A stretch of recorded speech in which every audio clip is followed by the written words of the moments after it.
Hey, welcome back to this week's episode of State of Real Estate, and today we're talking about a topic that's very near and dear to my heart, real estate, like we talk about every Friday at 12 noon Eastern Time, but something especially close to me, and that's starting a real estate career, really just obtaining the real estate license. You don't have to commit to wanting to do a real estate career to get your real estate license. So when you initially get your real estate license, it's what's called inactive status, and the inactive status basically means that you can't do anything with the real estate license. Yes, you do have the license, but it's as if you don't have the real estate license other than the knowledge it is that you've gained obtaining your real estate license. So that's called an inactive license. And if you want to actually go out and practice real estate, and that this is where some of the more costs come in, because with obtaining a real estate license, it's called, a lot of people call it a career. We call it a career, and yes, it is a career to a certain extent, but it's basically like an entrepreneur has a career, because you're really kind of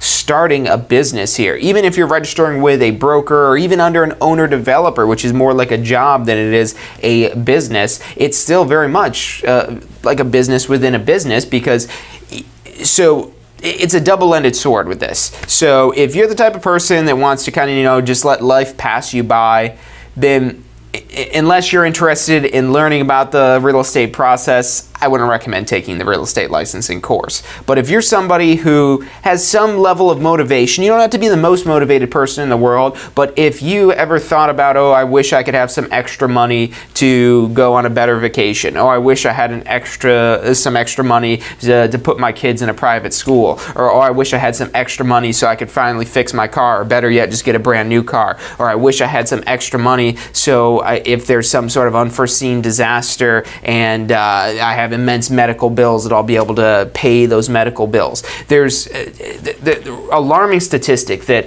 I don't have the exact number, but I think it's like 86% of people in America live paycheck to paycheck. So 86%. So in case you're out there living paycheck to paycheck, you're not alone. You're part of the majority of America. 86% of people. That's staggering that amount of people live paycheck to paycheck, that if they miss their next paycheck, that they're going to have problems.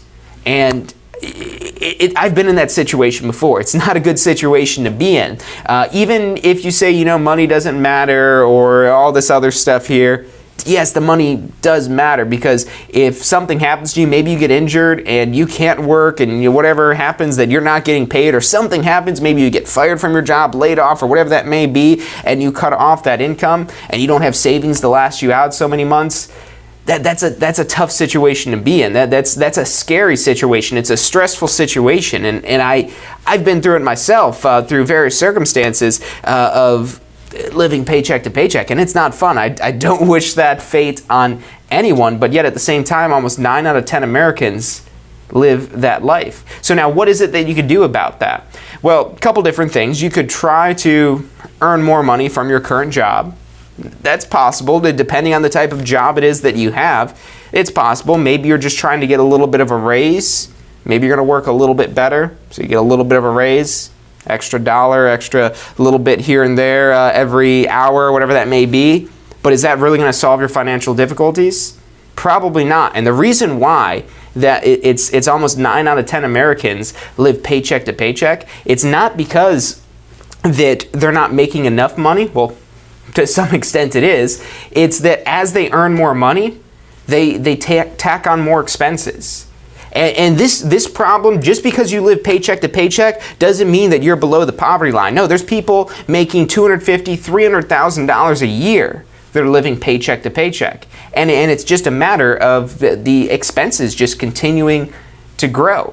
So yes, you could always try to increase it in some fashion, but there's a great book that's by an author, motivational speaker, guru guy, Grant Cardone, and it's called the 10X Rule. So if you think it's this extra X amount of dollars that you're going to be getting a week on your wages or anything like that that's going to solve your financial problems, the 10X Rule says that what you think it's going to take 10 times that. So if you think it's a maybe it's an extra $10,000 a year, and you say, oh, if I had an extra $10,000 a year, boy, could I do some things with that. And if you just got a lump sum, a check payment of $10,000, you probably could do some things with that. But when it's $10,000 spread out across 12 months of the year, that's less than $1,000 a month that you've got coming in there. That's maybe what, $200, $250 a week that we're talking about here for $10,000 a year. And yeah, that $250 a week, that's nice. But watch how fast your expenses are going to eat that up, because the expenses will continue to grow and there's going to be continuous things happening.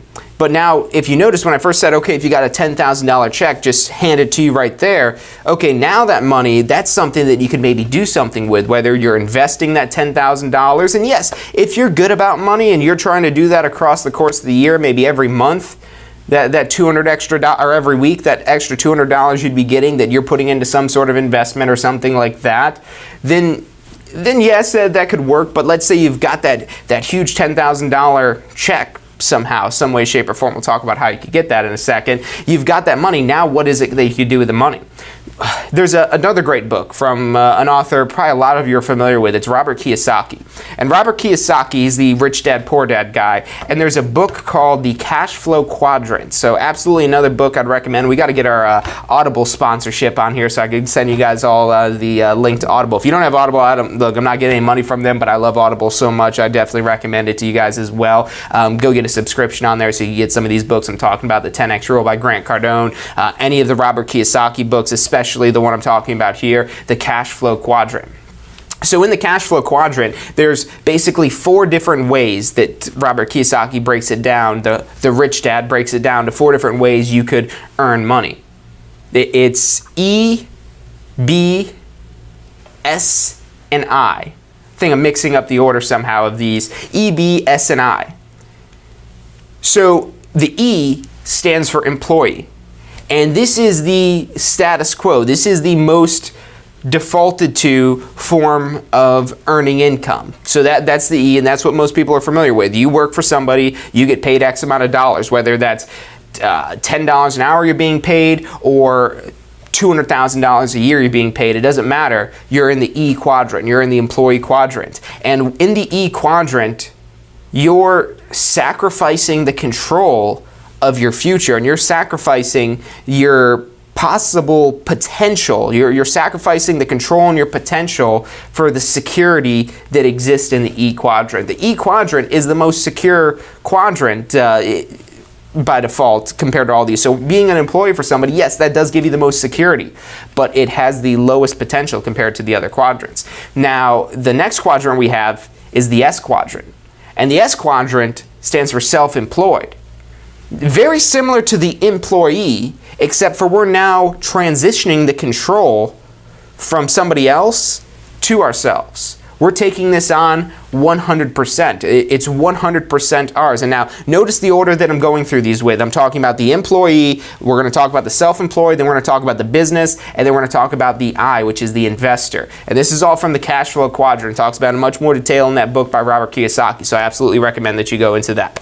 So the S stands for self-employed. And if you obtain a real estate license, you're coming into the S quadrant.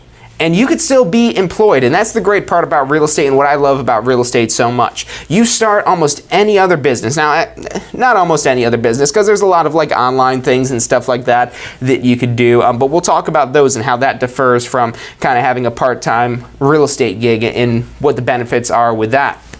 So when you're stepping into this S quadrant, it's you, and you're in charge of the money it is that you're making. And now what's great about real estate is you can maintain your footing in the employee quadrant, so you maintain that stability it is that you have from your steady paycheck, that you're continuing to make sure that you're getting paid, that bills are paid, that your kids are fed, and so on and so forth. Because when you're starting out in real estate, unless you're going to dive in head first and you're extremely motivated, that's where you want to enter in carefully going into this full time. If you're the extremely motivated person, then you could probably be a good fit for somebody that jumps right into this head first and goes right into it. But otherwise, I definitely recommend starting into real estate part-time, because in most cases in real estate, it's the double-edged sword. You get paid for what it is that you do. So if you're not doing anything that is money-making activities, you're not going to get paid anything. So it's important to understand that. But once you get it figured out and you understand, okay, I do this and this helps generate money. I do this step, I do this step, I do that step, and then at the end I should have commission money. When you've got it broken down in that process, and now this is why even if you kind of have an idea with this here, you still want to test this out before you really kind of fully make that transition into working in real estate completely. So you want to have these steps kind of laid out and understood, and once you start working them and you say, okay, I could do this, I could do that, I could do that, and this really works, and you start ramping that up, that's when you can move fully out of the E quadrant, out of the employee quadrant into the self-employed quadrant. So now let's talk about these other ones that we could get into. The B quadrant, which stands for business, and the I quadrant, which stands for investor. So we've talked about the E, the employee, very stable, that's lots of security, but it basically cuts off your control, it cuts off your potential because you're sacrificing that for the stability it is that you have. The S quadrant, this is where most people that eventually move into the B and the I quadrants, the business and the investor quadrants, they start out as a self-employed person, working for themselves. And by doing this, you start to learn business basics. You start to understand sales. You start to understand that if you do these certain things, the more you do of these certain things, the more money it is that you make. And that's a big difference from the E quadrant. And as an employee, if it's some sort of commission-based job or something like that, that's kind of like a hybrid employee and self-employed type of thing. So anything commission-based is already kind of a hybrid of those two. But if we take commission and bonuses out of the picture, just as a salaried or hourly employee, if you make the business, you make the company more money, you probably don't see any of that in return. And that's the sacrifice it is that you take. The reason why the company and the entrepreneurs that started that company see those benefits and get to reap those benefits is because they're the ones taking the risk. The employee gets their paycheck every week. But in a business, if the business isn't making a profit, then yes, the employees will still get their paychecks, because the employees won't stick around for very long if they're not getting their paychecks. But the entrepreneurs, the investors, the people that started this company lose out. So that risk that you're taking is what's opening the door to more rewards. And when you're stepping into the self-employed quadrant, you're basically taking on a business yourself, even if it's in a small capacity. And that's what the self-employed quadrant is. The self-employed is, and this isn't ultimately the end-all be-all. You could still progress further, and you should progress further into these B and I quadrants here. Because as a self-employed person, you're basically doing everything it is that yourself. You're the one-man band type of thing where you're answering the phone, you're going on appointments, you're putting your post in for the properties, you're doing all kinds of stuff, you're out on your appointments showing buyers, you're managing your website, you're managing your leads, you're doing everything yourself, which again, you're going to hit a wall. Just like as an employee, you're going to hit a wall of how much it is that you could earn. As self-employed, you're going to hit another wall. It's typically a higher wall, so you're already earning more money, but you're going to get to the point where you're not able to generate any additional income. You might get to $150,000, $180,000. That's usually about the point, somewhere sub $200,000 a year in gross commission income, that you just kind of hit that breaking point. And this does depend on the value of the homes in your particular market, but you'll get to that point where you're like, I literally can't stretch myself any thinner. And now that's where you can move into the B quadrant. And moving into the B quadrant, which stands for business, is that you're running a business. And the difference between running a business versus being self-employed, so self-employed, if we think of that, you're employed, you're an employee of yourself, but you're still an employee. Being a business, you have employees that are able to assist you, and you're probably still heavily involved in the business, and you especially will be when you're first starting to transition from being self-employed to operating a business. You're going to be still heavily involved, but that's where you start to bring in additional people. Even if this is just outsourcing work, this doesn't have to be where you have an office to yourself and employees to yourself. No, this could be people working on the other side of the world that are doing some sort of digital lead generating type of things for you, and all kinds of things like that. The more people it is that you could have in your arsenal, making your job easier, whether it's through people or through automation, that's where you're now becoming more of a business. And that's where you're going to be able to surpass that $150,000, $200,000 a year mark in real estate. And maybe that's a lower amount, maybe it's a higher amount. It depends on the market it is that you're in and how thin it is. You can really stretch yourself before you need to ask for help. And by asking for help, you're paying people for help. Now, in the business quadrant, this is where a lot of self-employed individuals start to have a hang up here of, oh, well, I could hire an assistant, but that means less money for me.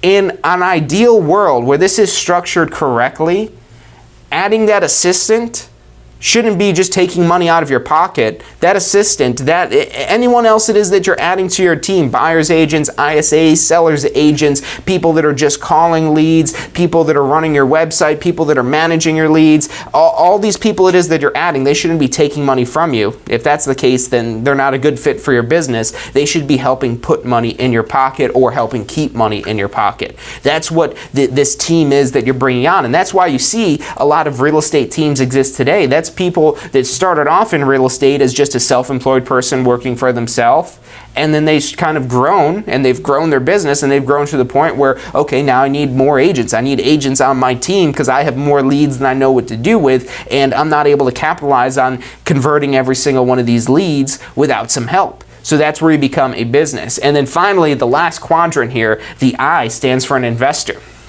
And now with an investor, this is ideally where most people want to be, because as an investor, you basically just put money up and you get money back. Again, in theory, you might have some bad investments where you end up losing money with this, but in the I quadrant, this involves the least amount of work.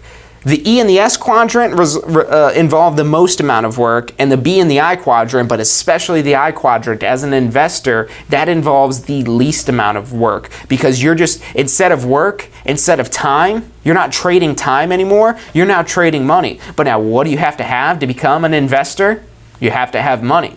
And I'm not talking about an Acorns app or a Robinhood stock trading or any of these like kind of trendy little like savings apps. I'm not talking about having a 401k. That doesn't make you in the I quadrant.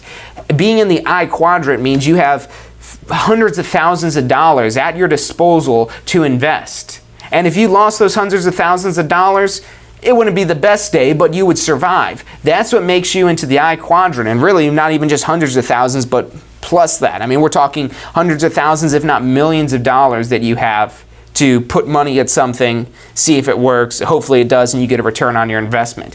Without an investment of at least $100,000, even if you're getting a huge investment, even if you're getting a huge return on investment, let's say you've got $100,000, and in real estate, you have a lot of potential for high ROIs, high returns on investments. And maybe you're getting a 10 or 15% return on investment, which isn't unheard of in the real estate space. It kind of depends on how it is that you're managing this. But let's say you take $100,000, put it into a piece of real estate, that $100,000 in 1 year gets you an extra $10,000. So after 1 year, you've got $10,000. Who out there can live on $10,000? It's not enough. So if you want to live off of being an investor, you're not going to have to, yes, the extra $10,000, if that's just extra money, and that's what's great about the I quadrant here, and you might not get that high of a return when it becomes more hands-off. The less you're involved, the less of a return you're typically getting with these investments. But let's say you're investing that $100,000, you're getting $10,000 back. Yes, that's good, but you can't rely solely on that. If you want to be able to rely on the income it is that you're generating as an investor, and you don't want to wait 50 years to be able to rely on that income you're generating as an investor, or maybe you don't have 50 years to wait for that income you're relying on as an investor, then you have to get more money. And the quickest way to increase your money is in the S and the B quadrants. Ideally the B quadrant, but you have to start out as a self-employed person before you can move into the business quadrant of employing others. You have to first employ yourself before you can employ others, and then once you've made enough money employing yourself and employing others, then you'll have enough money to move into the investor quadrant and invest in real estate, invest in stocks, invest in whatever it is that you want. But again, even with a 10% return on investment, which is huge. I see a billboard every morning driving to work, and it's a terrible billboard, so it just shows you how out of touch the financial industry is with marketing, because it's just this giant billboard that says 1.30%, and I've seen it so many times I finally have figured out, because their logo is super small. This company is a bunch of idiots as far as I'm concerned for how they market stuff, because you have no idea who this company is. Their big selling point, 1.3%. That's an annual percentage rate. So $100,000, that's $1,300 after a year.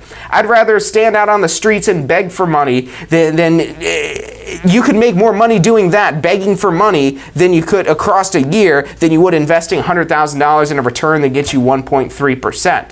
So now if it's $1 million, okay, yeah, $1 million, now we're talking about $13,000 you're getting in return. So, but even there, that's not a lot. So you'd have to move into more risky investments and also pony up more money. But even at a 10% return on investment, which like I said is very high compared to other investments, compared to whatever that CD or 401k or whatever it is that they're marketing at 1.30% on the billboard on I-275. I have no idea what it is still on there, but 1.3% is the big thing they're trying to get people excited about. And yeah, I'm sure after 50 years you might be close to $1 million off of your initial investment after you've been pumping in money every single month, year after year. But who wants to wait that long to have money to do something? Yeah, you could afford a nice retirement home, but I mean, what about your life leading up to that point? What about the trips you wish you'd take? What about your kids and the schools you'd wish they put them in? What about the cars that you weren't happy with? What about the house and the living situations you weren't happy with? What about the student loans that you may have, or all these other expenses that are going to take a lot more than $1,300 a year to pay off? And like I said, that's the investor quadrant. If you've got millions of dollars or hundreds of thousands of dollars to invest, then you could be moving into the investor quadrant. But until then, that's where you need to really start ponying up the money, being a employee of yourself or employing others in the self-employed quadrant or the business quadrant.